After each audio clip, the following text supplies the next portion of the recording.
Baba ji, Osho said in his last times, there is no God. Please explain. Osho ने अपने आखिरी वक्त में कहा कि परमात्मा नहीं है। ओशो, मार्कस, स्टालिन, माओ, लेनिन, चार वाक, इनमें फर्क है। नीत्शे कहते हैं गॉड इज डेड, परमात्मा मर गया है। विदाउट एनी सर्च दे डिनाइड गॉड।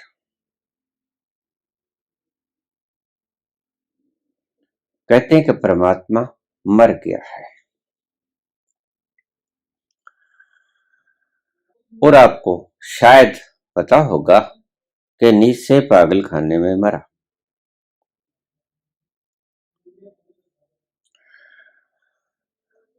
ये सभी लोग नास्तिक हैं, इन्होंने खोजा नहीं, ओशो को छोड़कर। चाहे माओ है, चाहे मार्कस है, लेनिन है, स्टालिन, चारवाक, नीत्शे, इन्होंने खोजा नहीं। ये बिना मेहनत किए, बिना सर्च किए रिजल्ट निकाले हैं कि ईश्वर नहीं है। कुछ कुछ कारणों से कोई समाज में समानता चाहता है। मार्कस कहता है कि मैं क्यों मानूं ऐसे परमात्मा को जो मुझे खाने को रोटी नहीं देता। अरे भाई, कसूर किसका? तुमने वितरण ठीक नहीं किया, परमात्मा का दोष, इसमें क्या है? ये सभी अलग अलग बातें करते हैं।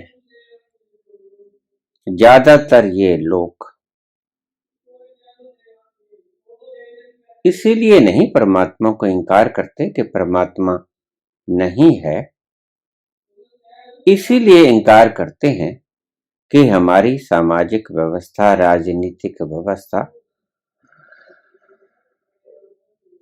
धार्मिक व्यवस्था ठीक नहीं है। इसलिए ये लोग इंकार कर देते हैं कि परमात्मा है ही नहीं। निश्चय को कुछ पता नहीं, निश्चय ने भविष्यवाणी कर दी कि परमात्मा नहीं है, पता उसे कुछ है नहीं। और शायद आपको ना पता हो, निश्चय प्रेमी था तो थोड़ा सा देरी से पागल हुआ। अगर प्रेमी ना होता तो जल्दी पागल खाने चला जाता।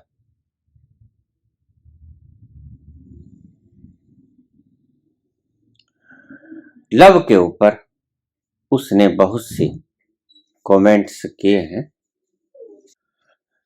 माओ हो, चारवाक हो, या कोई भी नास्तिक हो, उनके शब्द ऑथेंटिक नहीं है क्योंकि खोजा नहीं। लेकिन ओशो ने तो खोजा, ओशो ने पाया। और फिर ओशो क्यों कह रहे हैं कि ईश्वर नहीं है? कारण जिस तरह के वक्तव्य निश्चय दे रहे हैं, उस तरह के वक्तव्य ओशो नहीं दे रहे। फर्क होता है, बात समझ समझ का फर्क होता है। बर्नार्ड शॉ के पास, बर्नार्ड शॉ बहुत समझदार व्यक्ति थे, इस सदी के समझदार पुरुषों में से एक। उसके पास एक सुंदर महिला चली गई, उसको अपनी सुंदरता पे बड़ा मान था। बर्नार्ड शॉ से बोली, बर्नार्ड, तुम बहुत बुद्धिमान हो, गजब के बुद्धिमान हो। तुम्हारी शैली बोलने की, सोचने की लाजवाब। मैं बड़ी खूबसूरत, हसीन, जवान, सुंदर नए नक्शे हैं मेरे, सुंदर चाल ढाल है, सुंदर फिगर है। अगर बर्नार्ड शाह तुम्हारा मेरा मिलन हो जाए, हम दोनों शादी कर लें, तो हमारे से जो बच्चा जन्मेगा ओ लाजवाब होगा। मेरी सुंदरता उसमें आ जाएगी और तुम्हारी प्रगाढ़ इंटेलिजेंस, तुम्हारी प्रगाढ़ प्रज्ञा, बुद्धिमत्ता।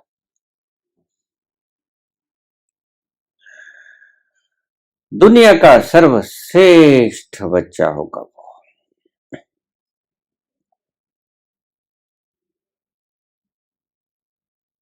बर्नर्ड शाह कुरूप थे।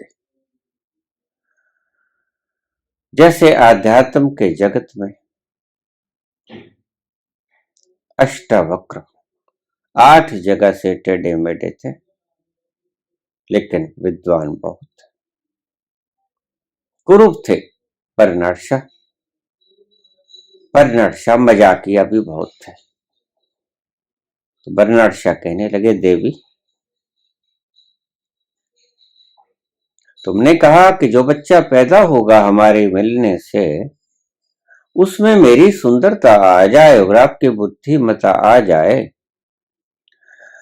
तो इस सृष्टि का सर्वश्रेष्ठ प्राणी होगा वो। देवी, और अगर इससे उल्टा हो गया तो क्या होगा? मेरी शक्ल और आपकी अकल आ गई तो? बड़ी पशेमान हुई लड़की। बात तो ठीक है,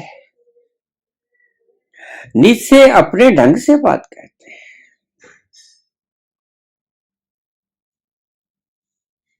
ओशो अपने ढंग से बात करते हैं। ओशो क्यों कहते हैं कि देयर इज नो गॉड? दो कारण। एक कारण तो यह है कि हमें पढ़ने के लिए आज तक, चाहे माइकल फैराडे हो, चाहे एल्बर्ट आइंस्टीन हो, चाहे न्यूटन हो, रदरफोर्ड हो, आर्किमिडीज हो, कितने भी वैज्ञानिक हुए, हमारी संस्कृति में भी कृष्ण हुए, राम हुए, हरिश्चंद्र हुए, लेकिन उन्होंने जब पढ़ा तो किसी ने भी सीधा मास्टर डिग्री की किताब नहीं खोली। शुरू करना पड़ा सभी को ABC, ए आ ई क ख ग, ऊड़ा आड़ा ईड़ी, सभी को शुरू यहीं से करना पड़ा। सभी शुरू यहीं से करते हैं, वो चाहे एल्बर्ट आइंस्टीन हो, चाहे स्टीव हॉकिंस हो, चाहे चर्क हो, चाहे सुश्रुत हो, चाहे वात्स्यायन हो, उनको शुरू करना पड़ता है क ख ग से। मुश्किल तब पेश आती है जब क ख ग से आदमी चिपट जाता है और अपना कायदा छोड़ने को राजी ही नहीं होता, तब बड़ी मुश्किल खड़ी होती है। और उसी कायदे को बार बार पढ़ता है, पहली में भी, दूसरी में भी, तीसरी में भी, 16 सालों तक, 18 सालों तक जिंदगी भर उसी कायदे को पढ़ता रहता है और मान लेता है कि मैं ज्ञानी होगा, क्योंकि 20 साल पढ़ने से आदमी PhD कर जाता है। अंधभक्त सभी इस तरह के तोते हैं। एक कायदा क्या ले लिया, फिर ये ज्ञानी हो गए। अभी कुछ देर पहले मेरे पास कमेंट आया,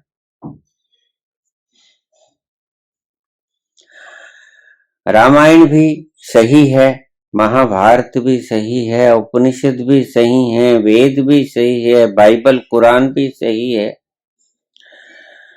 पढ़ने वाला होना चाहिए, गुरु समझदार होना चाहिए, गुरु मूर्ख ना हो। समझे बाबा जी? बाबा जी तो समझ गए। बाबा जी तोतों को बहुत अच्छी तरह से पहचान लेते हैं। बाबा जी को अद्भुत विलक्षणता प्राप्त है इस काम में। तोतों को पहचानने का मैं मास्टर, पहचान गया। मुझे पता है रामायण कायदा है, गीता कायदा है, ये सभी कायदे हैं। कायदा मैं क्यों कहता हूं? कायदा मैं इस तरह कहता हूं कि जब तक आप कागजों में उलझे रहोगे तब तक आप स्वयं तक ना पहुंच पाओगे। कायदे थे सिर्फ मैप्स, ये चित्र हैं, मानचित्र हैं, ये सिर्फ रास्ते दिखाने के लिए हैं। लेकिन रास्तों को ही अपनी छाती से लगाए घूमोगे तो विद्वान हो पाओगे, पहुंच पाओगे जहां पहुंचना है। चाहे 20 साल भटको, चाहे 20,000 साल भटको,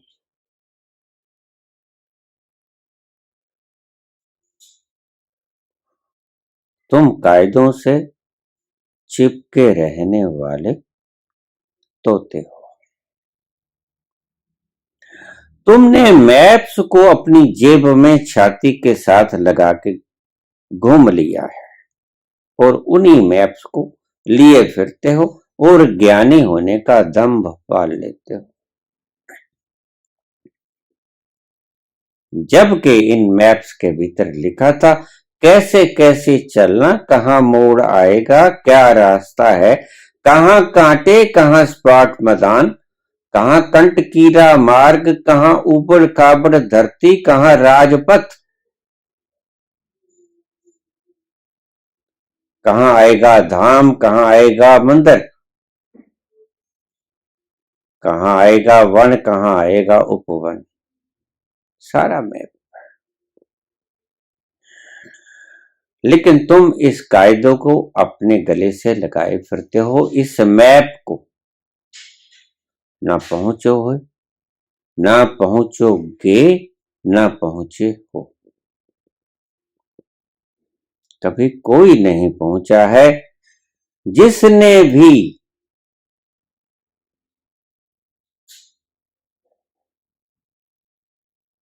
मैप को छाती से लगा लिया, वो तोते का तोता ही रह। काग पढ़ाया पिंजरा, पढ़ गया चारों वेद, समझाए समझा नहीं, रहा ढेढ़ का टेढ़। तुम्हें कौन समझाए कि मैप हैं, ये चलने के लिए हैं, छाती से लगाने के लिए नहीं। और तुम हो कि छाती से लगाए फिरते हो।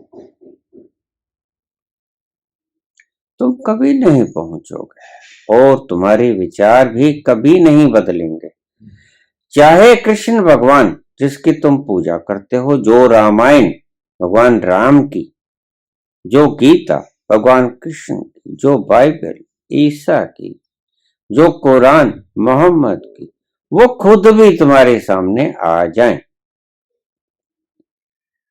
तुम समझने को नहीं हो, क्योंकि तुम मूर्ख हो।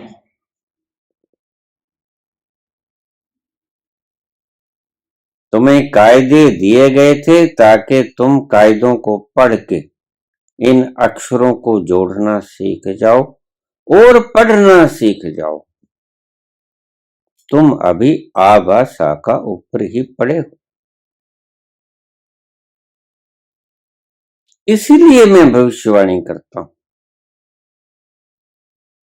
कि जब तक तुम इन मैप्स को अपनी छाती से चिपकाए फिरोगे, तब तक तुम्हारे पल्ले कुछ पढ़ने को नहीं है। इसी तरह संत आते रहेंगे, जाते रहेंगे, और इसी तरह तुम कमेंट कसते रहोगे। तुम्हारा कोई इलाज किसी के पास नहीं है, भगवान के पास भी नहीं है।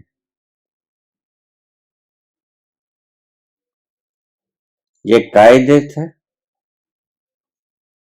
कायदे का मतलब ढंग थे जीने के, चलने के, उस खुशी को पाने के लिए, उस परम तृप्ति को पाने के लिए, फुल सेटिस्फेक्शन ऑफ लाइफ। लेकिन अगर तुम इनको जेब के भीतर ही डाले डाले फिरते रहोगे, तो तुम्हें तृप्ति मिलने को नहीं है, तुम कहीं नहीं जाओगे।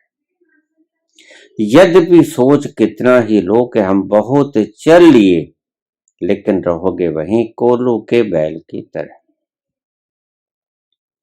ओशो इसलिए इंकार करते हैं। मूर्ति पूजा से शुरू किया आपने, मूर्ति से ही चिपट गए। अब मूर्ति ही तुम्हारी माता, मूर्ति ही तुम्हारा भगवान, मूर्ति ही तुम्हारा पिता। तमेव बंधु च सखा तमेव, तमेव माता च पिता तमेव, तमेव बंधु च सखा तमेव। सब कुछ तुम्हारा सर्वस्व ये मूर्ति हो गए। ऐसी ही घटना घटी रामकृष्ण परमहंस के जीवन में। बड़े ज्ञानी थे। रामकृष्ण परमहंस से ज्यादा ज्ञानी और कौन होगा जो कहता है कि जो राम और जो कृष्ण दोनों को मिला के जो बनता है वो रामकृष्ण। काली के उपासक थे। माता आती, माता से बात करते, माता की आरती करते, भोग लगाते, स्तुति करते, नाचते, गाते, भावावेश में बह जाते। लेकिन जब तक वो काली की उपासना करते रहे, निर्विकल्प समाधि में वो नहीं पहुंचे।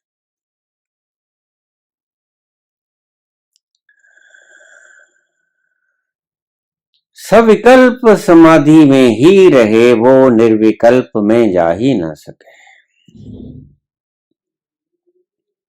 इतना परमहंस व्यक्ति निर्विकल्प को छू न सके, बहुत दुखद बात थी। उन्हीं दिनों में दक्षिणेश्वर में तोतापुरी नाम के एक महाज्ञानी पहुंचे हुए थे। रामकृष्ण परमहंस ने अपनी व्यथा बताई। तोतापुरी कहने लगे कि तुम अभी निर्विकल्प समाधि में नहीं पहुंचे। ये जो माता वगैरह आती हैं, ये सब तुम्हारी इमेजिनेशन हैं। तुम्हारी ही बनाई हुई काली तुमसे ही बात करती है। इस मूर्खता में मत रहना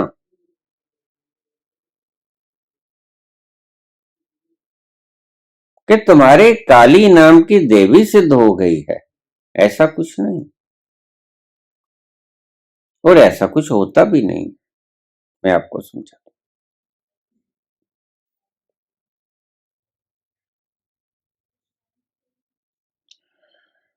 तो क्या करना होगा मुझे?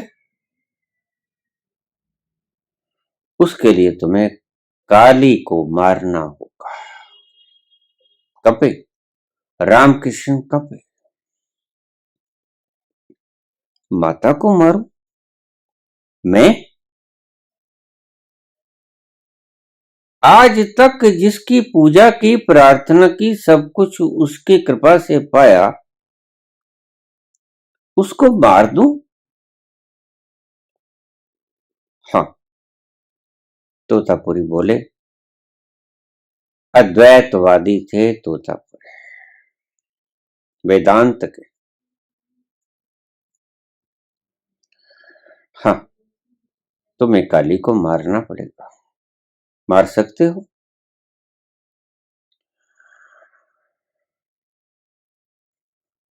रामकृष्ण सोचते रहे। कुछ था जो निर्विकल्प समाधि के बीच में आड़े आता था। सविकल्प तक तो पहुंच चुके थे, निर्विकल्प तक अब तक न जा पाए थे। और अगर निर्विकल्प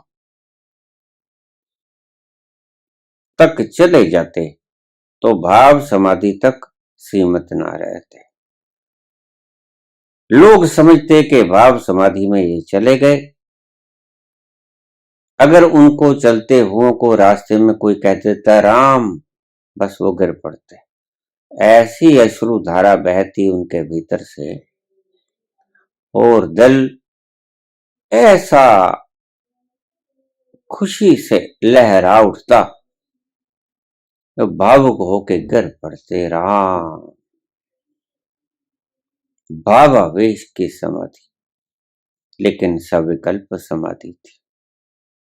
भाव से युक्त समाधि निर्विकल्प समाधि नहीं होती। समझे बैठे थे कि मैं पहुंच गया, पहुंचे नहीं थे। उसका छोर नहीं छुआ था जिसको तुम परमात्मा कहते हो। अभी काली तक ही महदूद थे।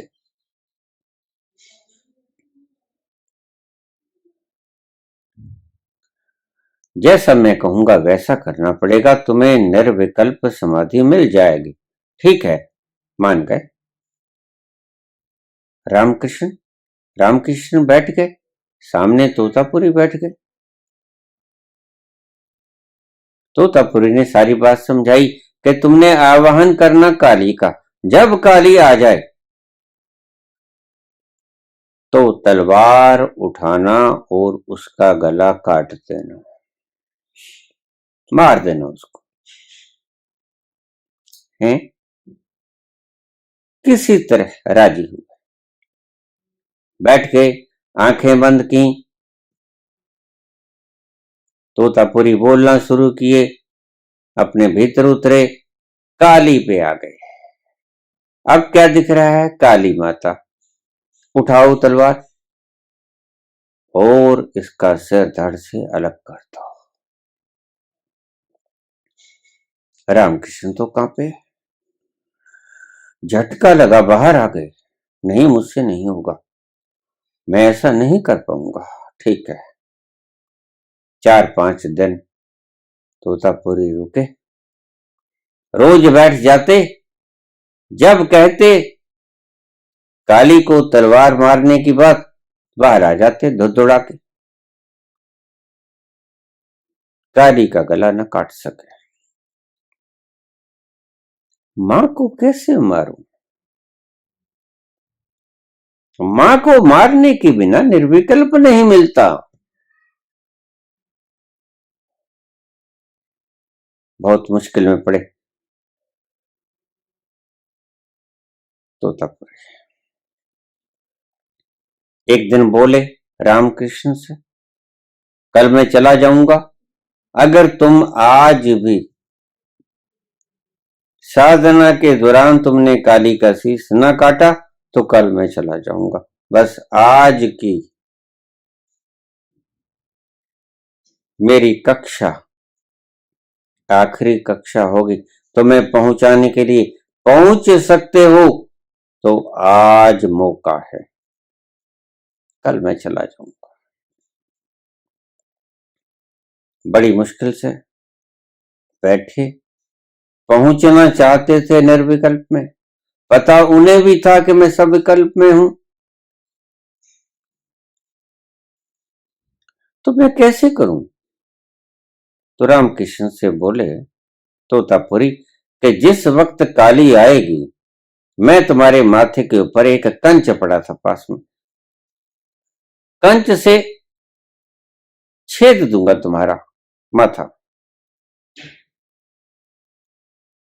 और इधर मैं छेदूंगा, उधर तुम तलवार उठाना और काली की गर्दन काट देना।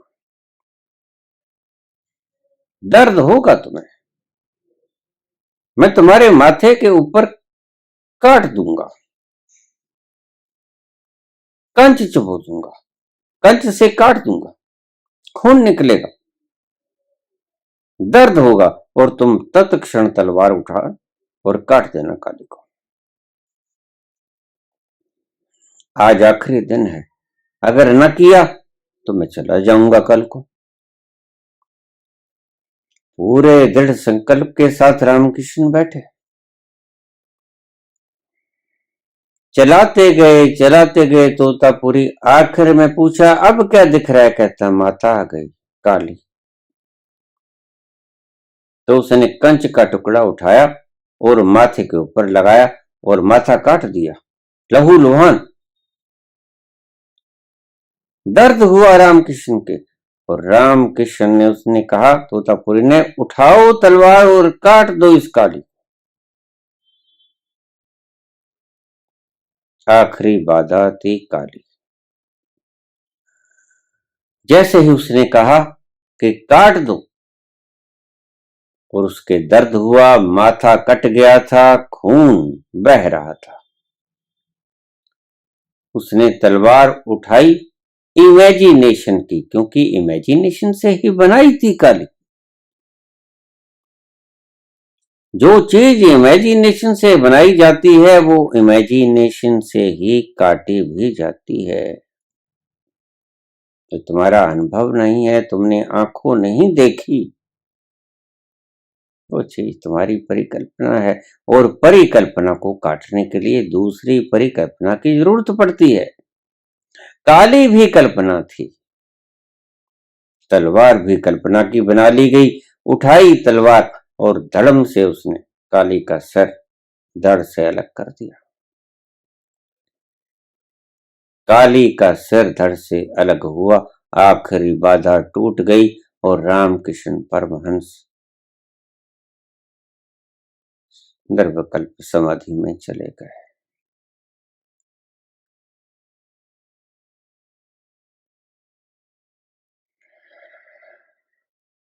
बेहोश मदहोश हफ्तों पड़े रहे, आखिरी बाधा टूट गई। वो जो इमेजिनेशन किया था काली का, वो टूट गया।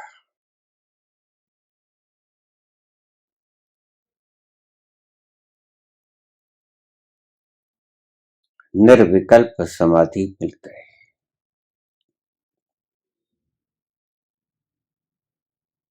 ओशो कहते हैं कि तुम ये जो कायदों के गणेशों में उलझे हो, काली में, दुर्गा में, हनुमान में, शंकर में, इनको आपको हटाना पड़ेगा। रामकृष्ण ने काली की गर्दन काटी, तुम्हें भी इनको अपने मस्तिष्क से हटाना होगा, और जब तक तुम इन्हें ना हटा पाओगे तब तक तुम कायदे के योग्य ही रह जाओगे। फिर कभी तमन्ना मत करना कि हम मास्टर डिग्री कर लें या पीएचडी कर लें।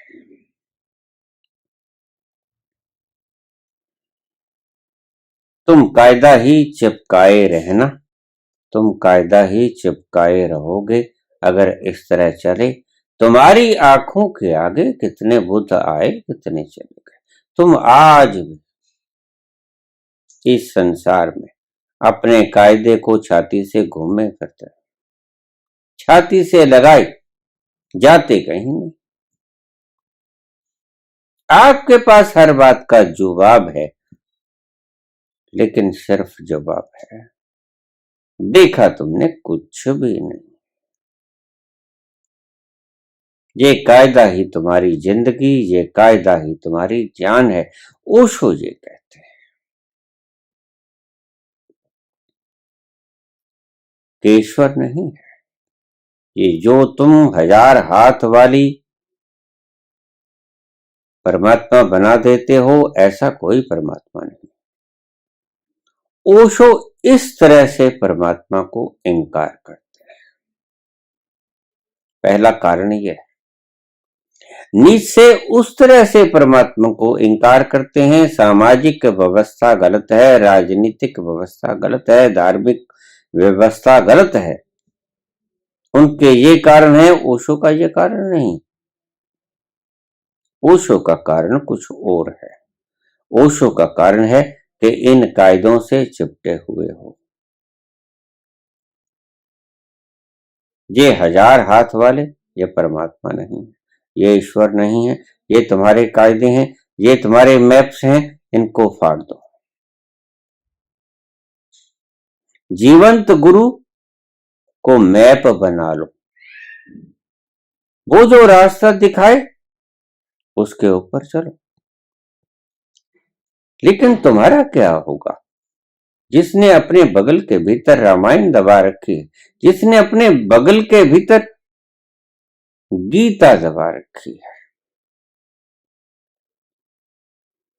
चले कभी है नहीं। सिर के ऊपर रख लो, बगल में मत दबाओ, कुछ होने को नहीं है जब तक चलोगे नहीं। पानी पानी कहने से प्यास नहीं बुझती, रोटी रोटी कहने से भूख नहीं मिटती, दूध दूध कहने से बल नहीं आता, घी घी कहने से बल नहीं आता।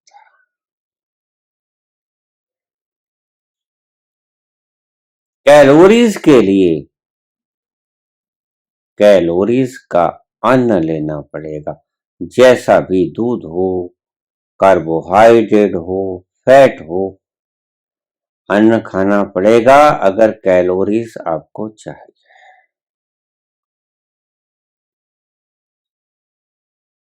ओशो इसलिए इंकार करते हैं ईश्वर को। जो ईश्वर हम धारणा बनाए बैठे हैं, जैसे रामकृष्ण ने काली की धारणा परमात्मा के स्वरूप में कर ली थी और गलत थी, क्योंकि नंगी आंखों से देखा गया सत्य तो सत्य होता है और प्रक्षेपण किया गया सत्य सत्य नहीं होता। जैसे पर्दे के ऊपर चलती हुई फिल्म, तुम्हें फिल्म दिखती है, कोई रोता है, कोई हंसता है, कोई कटता है, कोई मरता है, लेकिन वो सिर्फ धूप छाया का खेल होता है जो पीछे से आ रहा होता है। प्रकाश के रंग बिखर जाते हैं शुभ्र श्वेत पर्दे के ऊपर और तुम उन्हें सत्य समझ लेते हो, वो सत्य है नहीं। ओशो ये कहते हैं तो सत्य नहीं, उनको ये आंखें खोल के देखना पड़ेगा, पीछे का प्रोजेक्टर बंद करना पड़ेगा जो कि तरंगों को बिखेरना बंद कर दे और वो सामने लगा शुभ्र श्वेत स्क्रीन खाली हो जाए, साफ। जब तक तुम उस स्क्रीन को खाली नहीं देखते, तब तक तुम्हारा भ्रम नहीं मिटता कि ये एक फिल्म थी, ये सत्य नहीं था, ये मात्र रंगदार रेस थी जो पीछे से आ रही थी। ये ड्रामा था, खेल था, सत्य नहीं। पहला कारण ये है ओशो के इंकार करने का। दूसरा कारण दूसरा कारण ये है कि जब तुम अपने भीतर जाओगे किसी भी रास्ते से, नाद को सुनते सुनते सुनते सुनते तुम अपने गंतव्य पे पहुंच जाओगे, जहां के वो अपनी आवाज को, मधुर आवाज को बिखेर रहा है। ओ, आप लिपट जाओगे, आप चिपट जाओगे, उस ओंकार में लीन हो जाओगे। तब तुम्हें अनुभूति होगी अहम ब्रह्मस्मि, मैं परमात्मा हूं, तत्वमसि, एम आत्मा ब्रह्म, अनल हक, मैं ही परमात्मा हूं, आई एम द गॉड। जब तुम ही परमात्मा हो तो कोई दूसरा परमात्मा कैसे हो सकता है? यही धारणा है उसको। जब तुम परमात्मा हो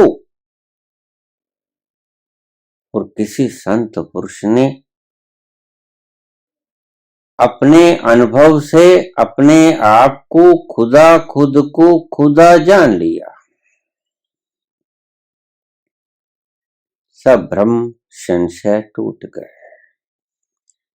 ये भी उस रंगदार रेश की तरह थे जो कि शुभ्र श्वेत पर्दे पर रंग बिखेर रहे थे और भ्रम हो रहा था कि फिल्म चल रही है।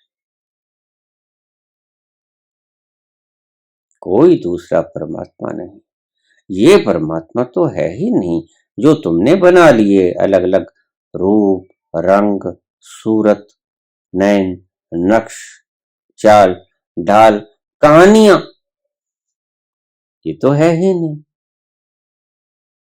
वो भी नहीं है कि कोई और तुम्हारे से अलावा, कोई और,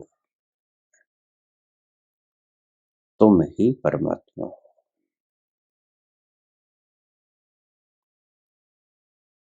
तुम खुद खुदा हो, और जब तुम खुद खुदा हो, दो खुदा तो हो नहीं सकते कि तुम भी खुदा हो और कोई और भी खुदा हो। तुम्हारा खुदा खुद और हो कोई, दो खुदा नहीं होते।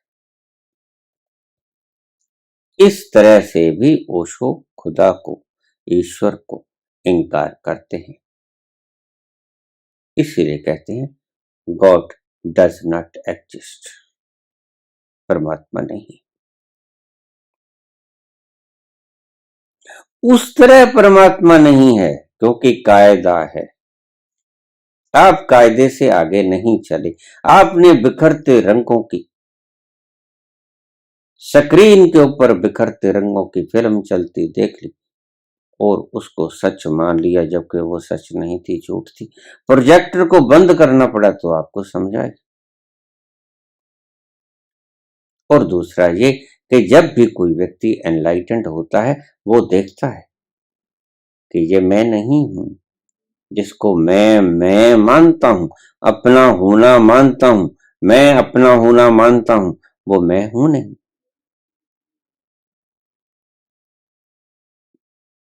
मैं खुद खुदा हूं, अहम ब्रह्मस्मि।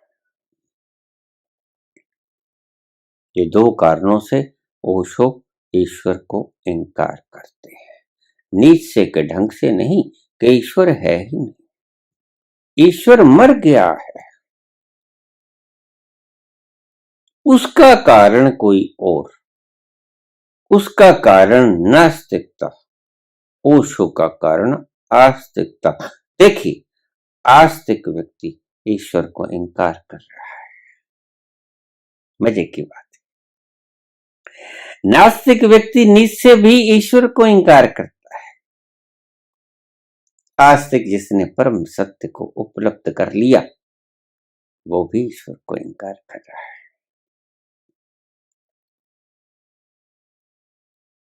नीचे कहता है कि परमात्मा है ही नहीं, है ही नहीं। ओशो कहता है कि मैं ही परमात्मा हूं, मैं ही भगवान हूं, मैं खुद खुदा हूं, इसलिए दूसरा कोई परमात्मा नहीं। ये है व्याख्या जिस ढंग से ओशो ईश्वर को इंकार करते हैं। धन्यवाद।